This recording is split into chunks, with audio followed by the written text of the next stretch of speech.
glorificamos el nombre del Señor porque Él es grande, Él es bueno, es maravilloso, es misericordioso y porque nos permite estar con ustedes a través de Facebook Live y deseando muchas bendiciones del Señor en todo momento, en todas circunstancias. En esta ocasión vamos a abordar un tema relacionado con la Iglesia de Jesucristo construyendo el reino de Dios. Recordemos que cuando Jesús inició su ministerio, Él dio una expresión muy directa, muy enfática, cuando Él dijo: arrepentíos porque el reino de Dios se ha acercado.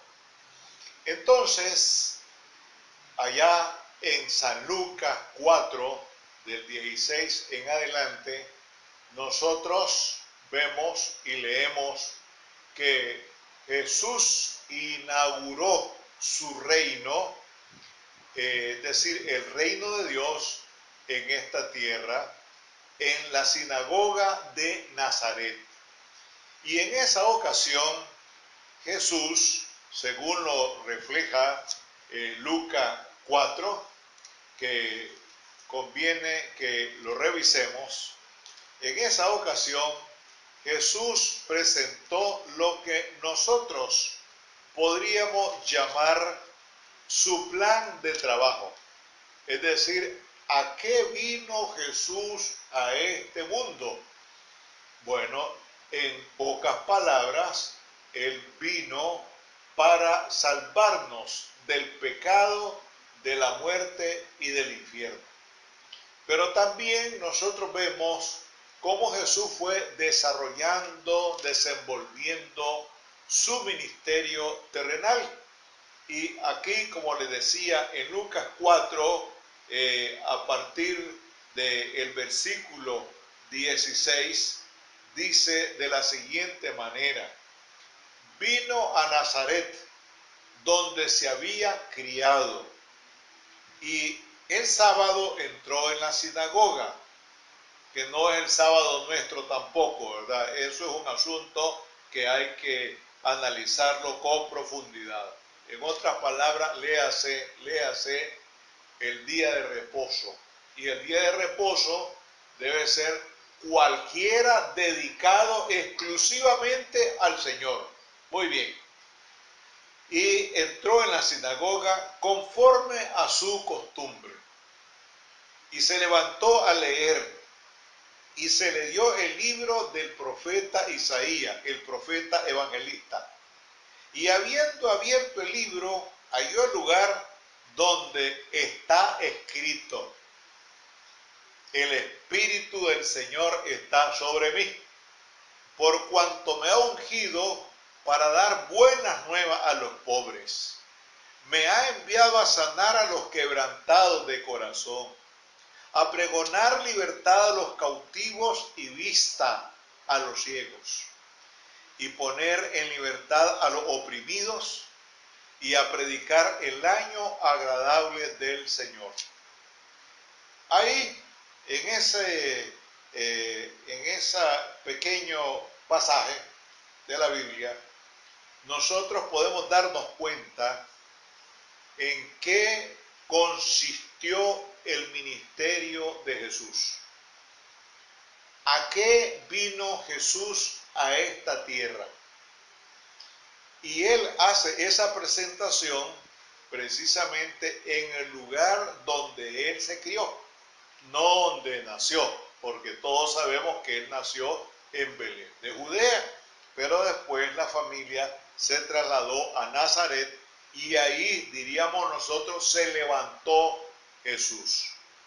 Y lo interesante de este asunto es que Jesús empieza su ministerio en el lugar donde todo mundo lo conocía. Es decir, Él posteriormente se desplazó a otros lugares, pero él inició e inauguró su ministerio, su reino en Nazaret. Y este es un detalle importante cuando Jesús también tiene que enviar a sus discípulos y cuando les dice allá en Hechos de los Apóstoles 1:8, y recibiréis poder cuando haya venido sobre vosotros el Espíritu Santo, y me seréis testigos en Jerusalén, en Judea, en Samaria y hasta lo último de la tierra. Le está diciendo a sus discípulos que empiecen donde todo mundo les conoce. Y esto tiene un sentido muy importante. ¿Por qué? Porque al reflejar la persona que ha sido comisionada por el Señor, el cambio que ha producido en ella, pues es bueno que aquellos que lo conocen o que la conocen desde su infancia posiblemente, se den cuenta cómo Jesús ha hecho o ha provocado un cambio en esa persona y que ahora lleva una misión específica que Jesús le encargó. Entonces decíamos, ¿no?, que cuando Jesús empezó su ministerio fue para inaugurar el reino. Ahora bien, después de eso nosotros nos damos cuenta que Jesús establece, organiza y funda, diríamos nosotros, la iglesia. Entonces la iglesia automáticamente se convierte en una promotora del reino de Dios en esta tierra. Es decir, debe de continuar el trabajo que inició Jesús en la sinagoga de Nazaret. Esa es la función, desde luego, de la iglesia. Seguir promoviendo el reino de Dios en esta tierra. Y hay varias formas de promoverlo de acuerdo a lo que ya hemos leído aquí en esta expresión de Jesús, que la toma, por cierto, del libro del profeta Isaías. Y eso es algo muy, pero muy importante. Es decir, que aquí, en este pasaje, se está cumpliendo una profecía de Isaías 61, 1 y 2, que dice exactamente lo que acabamos de leer, lo que dice San Lucas. Ahora bien, resulta que hay un escritor de 1902 de origen francés llamado Alfredo Loisy, que dijo estas palabras y que, por cierto, para mí han resultado sumamente interesantes. ¿Y cuáles fueron esas palabras? Dice, Jesús vino a este mundo a inaugurar el reino. Él predicaba el reino de Dios. Pero ¿qué sucedió? Vino la iglesia. Vino la iglesia. Como quien dice, él traía en su plan, y lo acabamos de leer, el establecimiento del reino. Pero cuando él va ya al campo de acción, se da cuenta y descubre que es necesario organizar un movimiento que se le llamó posteriormente iglesia. Es decir, que la iglesia debe de continuar promoviendo el reino de Dios en esta tierra. Y desde entonces Es decir, desde que Pedro hace esa confusión, estamos hablando de Mateo capítulo 16, cuando le dice, tú eres el Cristo, el Hijo del Dios viviente. Jesús le respondió, bienaventurado eres Simón, hijo de Jonás, que no te lo reveló carne ni sangre, sino mi Padre que está en los cielos. Y yo te digo que tú eres Pedro, y sobre esta piedra edificaré mi iglesia.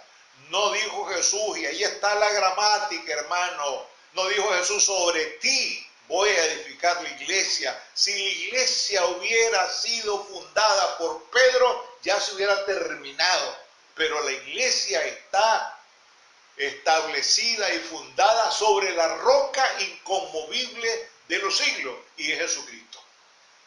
Entonces, la iglesia tiene la gran misión de seguir desarrollando todo ese ministerio que estableció, fundó, inauguró Jesús en esta tierra. Y la palabra iglesia, que por cierto tiene un origen muy interesante, la palabra viene de un término en griego que es eclesía. ¿Qué significa eso?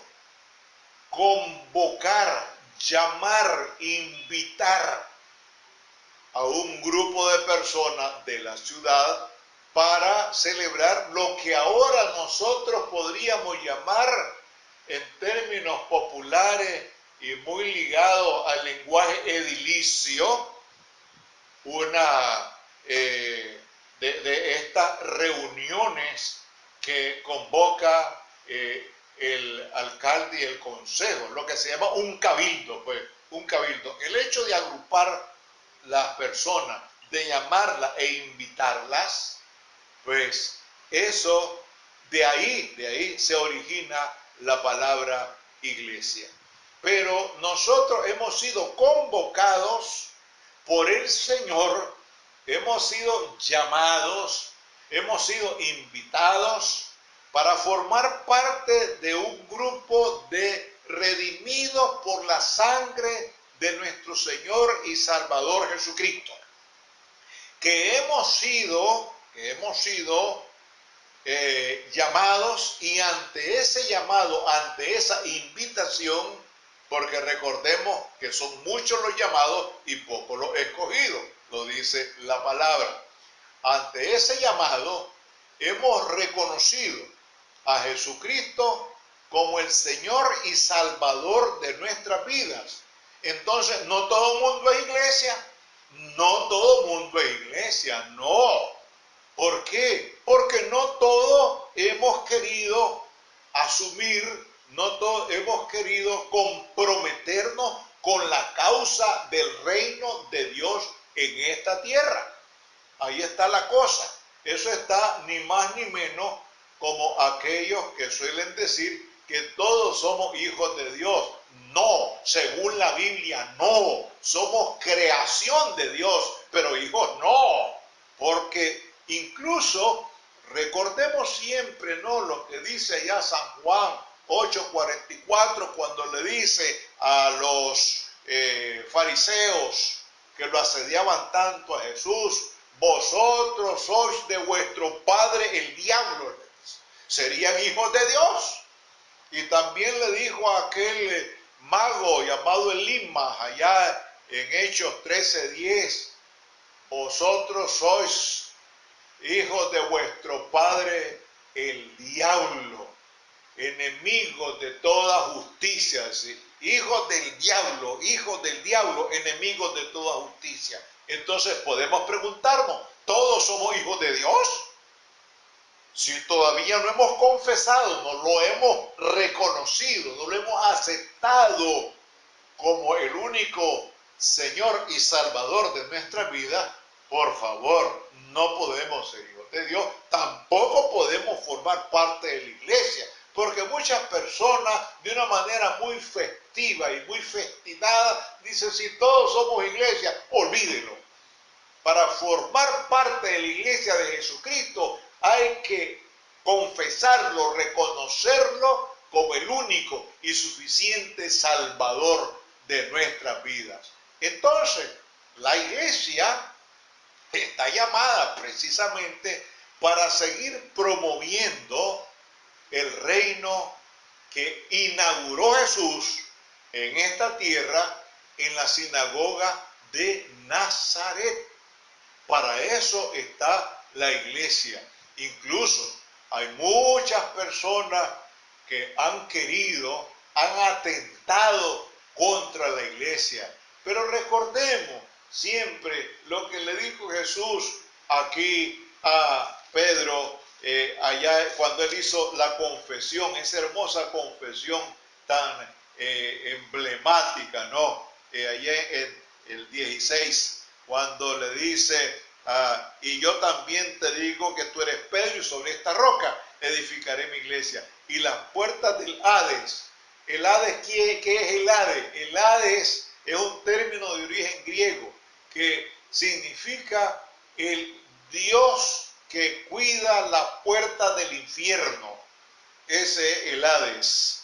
Dice, y las puertas del infierno no prevalecerán contra ella, no la dominarán. Gracias, Señor, porque tú estableciste tu iglesia en esta tierra. Gracias porque hay muchas personas alrededor del mundo que formamos parte de esa iglesia. Y sabemos que hay otras que ya están entrando, que ya se están acercando y que quieren también incorporarse, integrarse al cuerpo de Cristo. Permite, Padre, que como iglesia sigamos construyendo tu reino en esta tierra. Danos sabiduría, danos inteligencia, danos la capacidad y el coraje para seguir proclamando tu santo reino en este mundo. Oramos con profunda gratitud en nuestros corazones, en el nombre sagrado de Jesús, tu Hijo amado. Amén.